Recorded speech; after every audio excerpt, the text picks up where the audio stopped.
La menace iranienne, si elle continue à se concrétiser, peut conduire à l'anéantissement d'Israël. Tout à fait.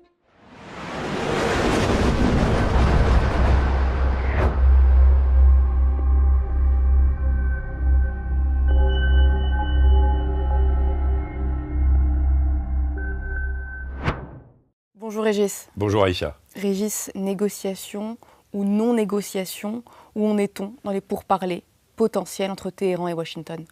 Alors depuis lundi, il faut être bien accroché quand même. Parce que on est passé en fait, dans la rhétorique de Donald Trump et dans la réponse des Iraniens, on va dire de l'affrontement généralisé, de la guerre à outrance, quand Donald Trump, ce week-end, après la frappe des Iraniens contre les raffineries de Ras Laffan au Qatar, frappe qui a endommagé, provoquant des dégâts assez considérables sur le principal, on va dire, la principale structure qui permet d'acheminer le gaz hors du Qatar, qui est un des principaux producteurs, le 5e producteur mondial de gaz.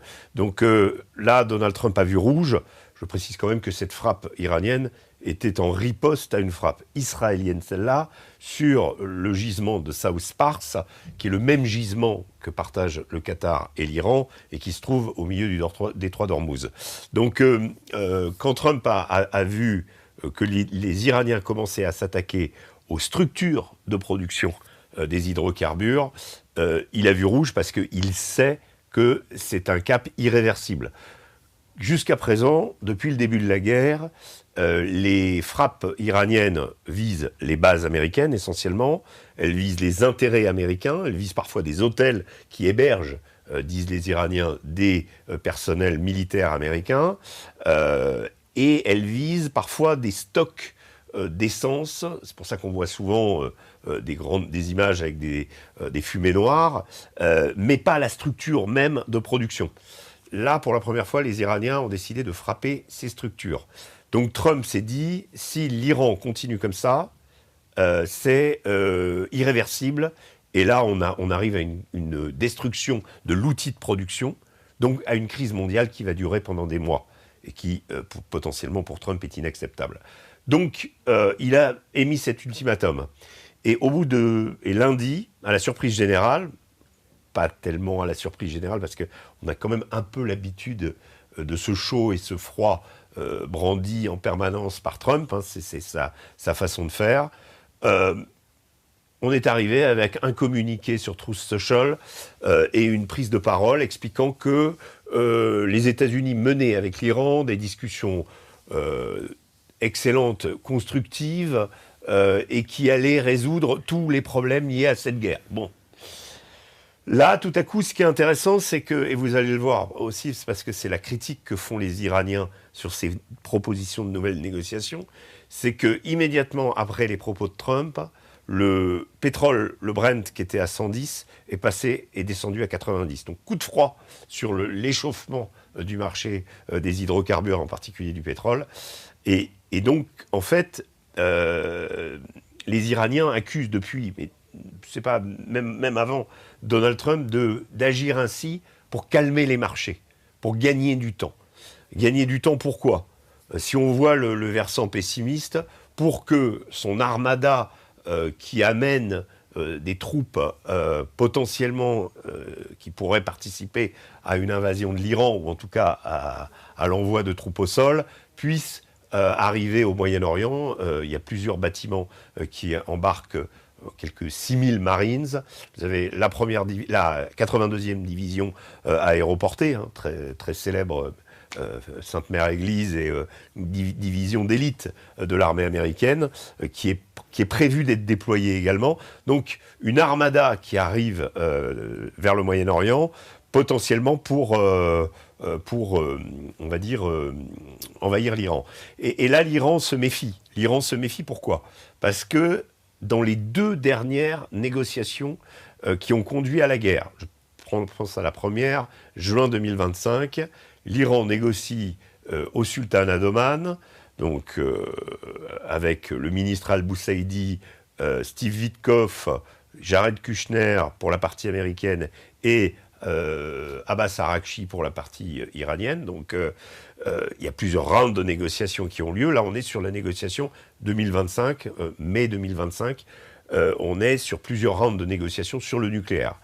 Et au cours de cette négociation, et alors qu'elle n'est pas terminée, alors qu'il n'y a aucun signe qui montre qu'il y a une rupture, que les Iraniens ne veulent pas se conformer aux directives de la IEA, par exemple, veulent continuer à enrichir leur uranium, veulent potentiellement fabriquer des bombes, eh bien, Israël décide le 3 juin d'attaquer l'Iran. Ça va être la fameuse guerre des 12 jours, donc on ne va pas dire surprise totale de la part des Iraniens, mais quand même dégâts considérables dans les deux pays, puisque l'Iran riposte avec ses missiles balistiques, qu'on connaît désormais. Il y a donc cette guerre de 12 jours, et Donald Trump réussit un coup de maître du point de vue on va dire, du leadership américain, et en même temps en restant fidèle à sa base, c'est-à-dire qu'il frappe avec les bombardiers B-2 basés dans le Missouri, en une nuit, le 21 juin, il lance l'opération Marteau de minuit, et il fait intervenir les bombardiers B-2 avec les GBU-57, les fameuses bombes anti-bunker qui sont capables de percer des épaisseurs de béton considérables. En une nuit, il dit avoir anéanti le programme de recherche nucléaire iranien. Et donc, là, il est, on va dire, et le lendemain, immédiatement, il arrête la guerre. Donc ça veut dire qu'il arrête la guerre, il s'épargne la critique de ses propres troupes, à qui il a promis, principale promesse de campagne, de ne pas intervenir. Régis, si négociation il y a, quels sont les prérequis iraniens et américains ? Alors, je vais y venir, mais disons que sur la confiance, donc déjà confiance des Iraniens ébranlée. Ensuite, retour à la négociation avec plusieurs rounds à Genève, et dont le dernier, finalement, on se retrouve dans une configuration où, on va dire, en juin 2025, les Israéliens ont attaqué avec des avions ravitailleurs, avec le renseignement américain, avec un appui américain, mais on va dire qu'ils ne pouvaient pas aller au-delà. D'abord parce que l'Iran a causé des destructions, notamment, et a montré une certaine vulnérabilité dans les 3 couches qui protègent Arrow, Dôme de David et Dôme de Fer, l'espace aérien au-dessus d'Israël. Donc les États-Unis n'avaient pas déployé dans la région de moyens suffisants.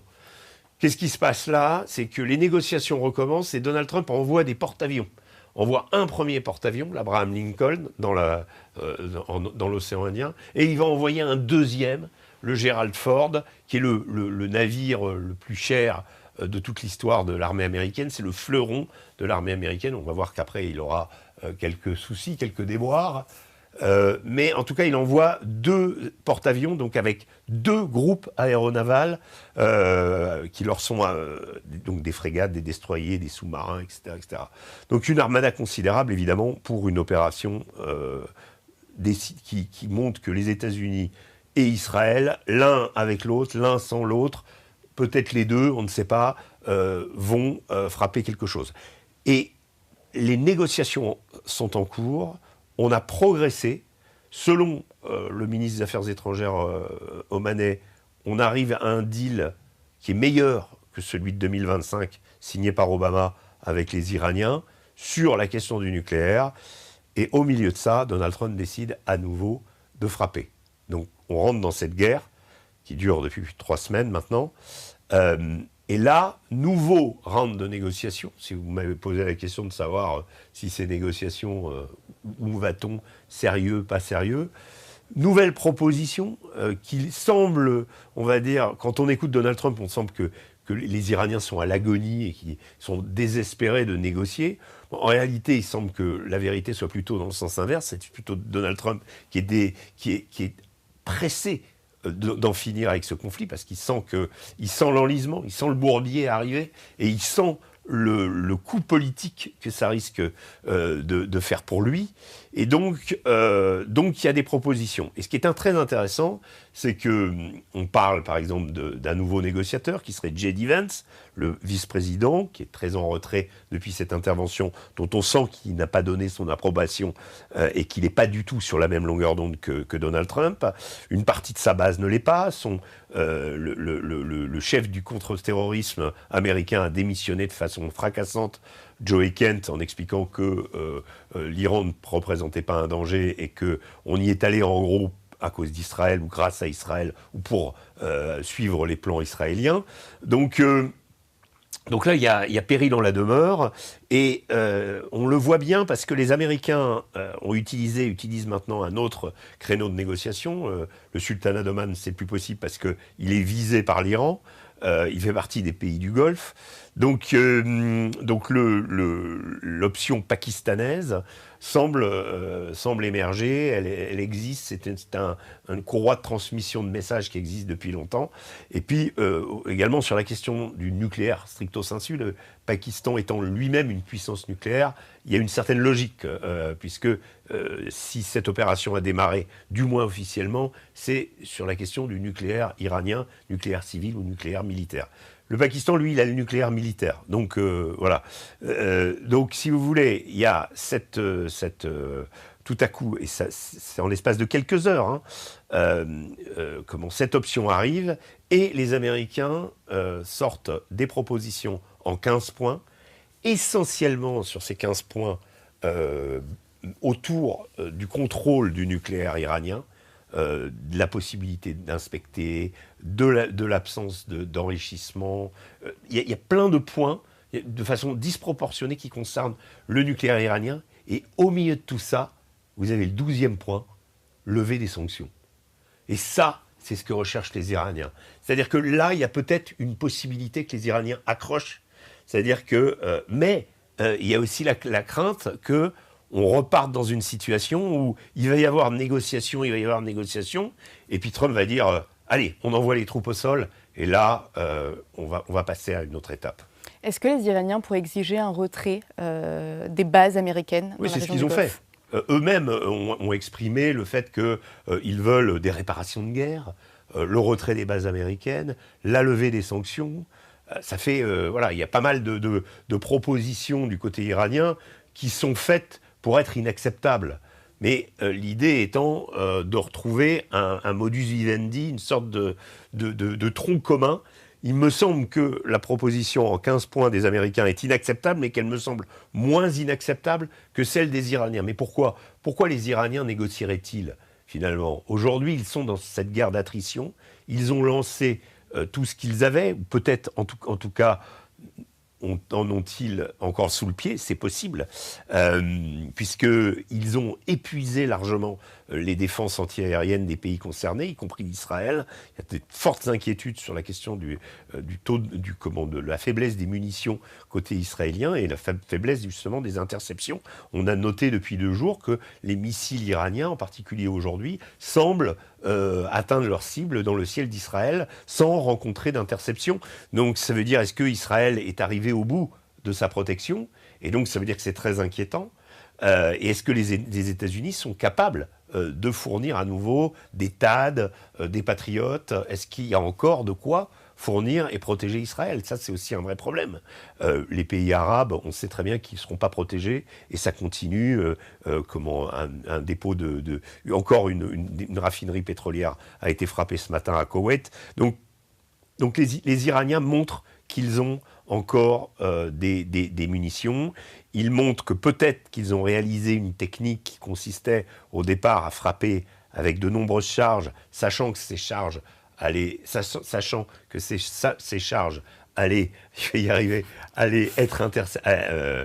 être interceptées, pour ensuite réduire la cadence, et une fois les défenses antiaériennes épuisées, remettre, là on va le voir dans les prochains jours, on va voir si les Iraniens on va dire, si la stratégie iranienne pour épuiser son adversaire, c'est là que ça va se jouer. Et pourtant, Régis, l'Iran, que Trump annonce anéanti militairement, vous l'avez dit, semble toujours en mesure de frapper Israël et les pays arabes. Et on peut s'interroger, Régis, si le conflit se prolonge, de la victoire iranienne. Alors, certains émettent cette possibilité. Je n'irai pas jusque-là encore aujourd'hui, puisque l'Iran a pris très cher. Une partie du pays est en ruine.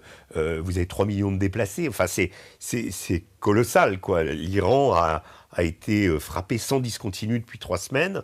Une partie de ses infrastructures ont été détruites. Son potentiel militaire a été amoindri. Comme le dit Donald Trump, il n'y a plus de marine, il n'y a plus de marine, mais il reste encore des vedettes rapides. Et en fait, la vraie question, elle est là, c'est qu'on continue à raisonner avec des logiciels d'occidentaux qui datent de la Seconde Guerre mondiale, avec les porte-avions américains contre les porte-avions japonais, encore que les Japonais avaient surpris les Américains en inventant les kamikazes à l'époque, les avions qui se crachaient sur le pont et qui ont parfois coulé des navires américains. Donc il y a toujours un élément de surprise chez le plus faible. Mais là, si les choses restent en l'état, il faut savoir qu'on est dans une guerre d'attrition dans lequel le temps bénéficie aux plus forts au début, et ensuite il bénéficie aux plus faibles. C'est-à-dire que l'Iran n'a pas tant besoin de frapper avec beaucoup de missiles que ça, à partir du moment où ces missiles font de plus en plus, touchent leur cible. C'est ce qui se passe en Israël en ce moment. Il y a moins de missiles, ils sont plus précises, moins d'interceptions, et ils vont au but. Et ça, c'est vraiment un signe que ça ne peut pas durer éternellement. Qu'on est face à des populations civiles, la menace iranienne, si elle continue à se concrétiser, peut conduire à l'anéantissement d'Israël, tout à fait. En parallèle de tout cela, Régis, vous l'avez dit en début d'entretien, Trump a décidé d'envoyer un corps expéditionnaire. Va-t-on vers une intervention au sol ?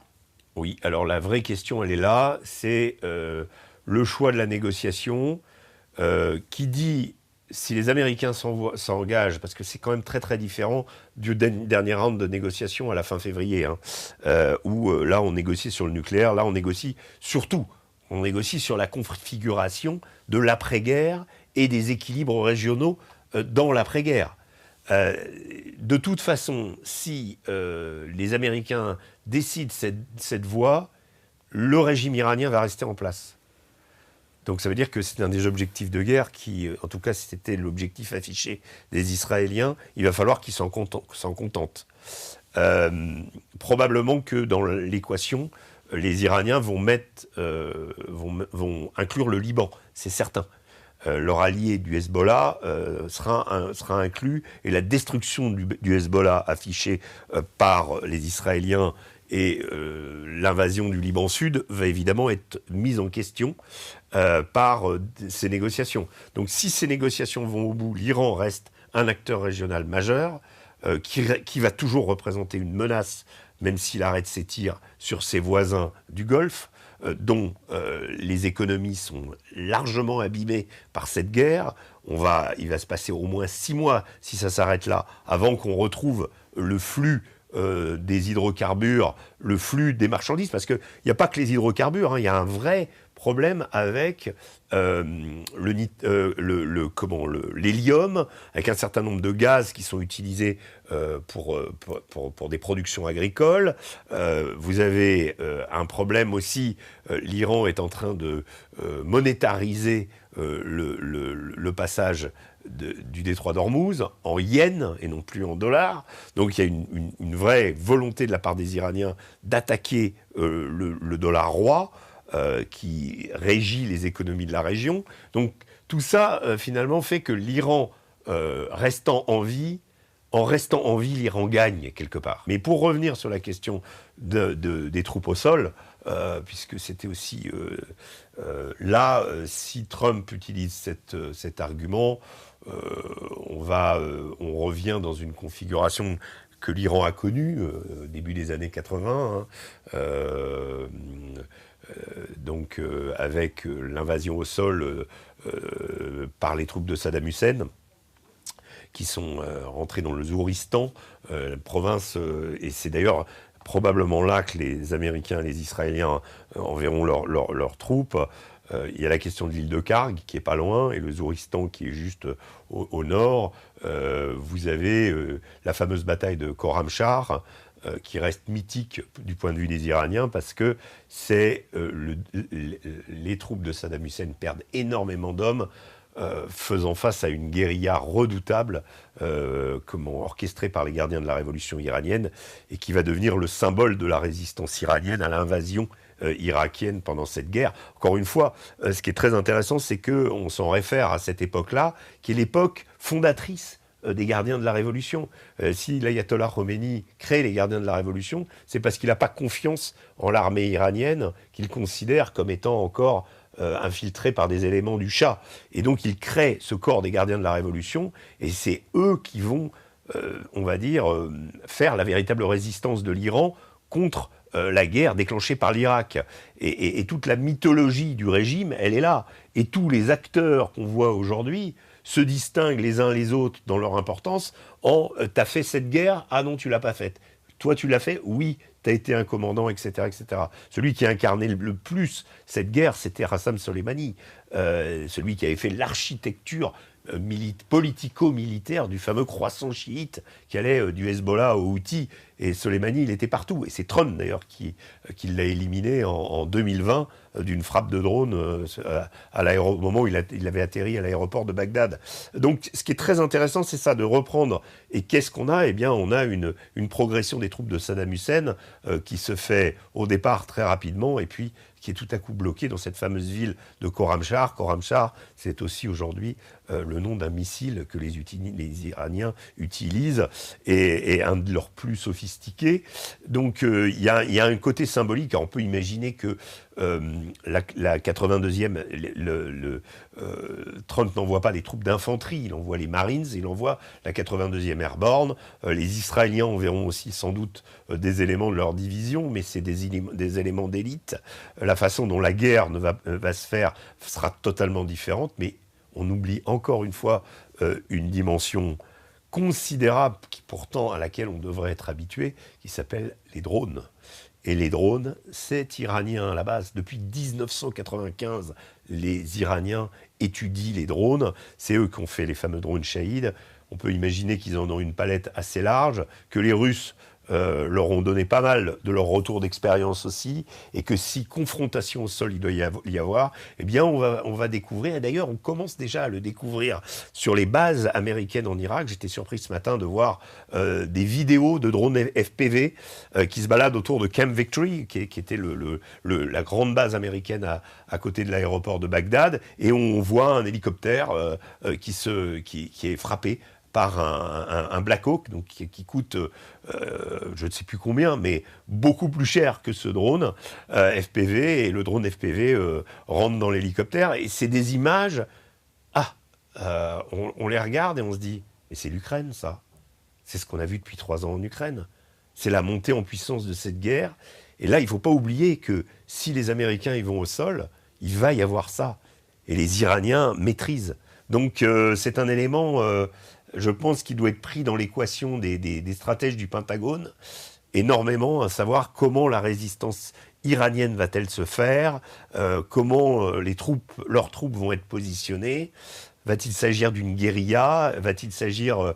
et évidemment, le retexte de la guerre en Ukraine va être très très favorable aux Iraniens. Donc Régis, si on devait résumer cet entretien... Va-t-il y avoir des négociations? Rien n'est moins sûr. Va-t-il y avoir une intervention au sol américaine? Rien n'est moins sûr. Donc Régis, rendez-vous au prochain épisode. Oui, je pense qu'on va refaire une émission.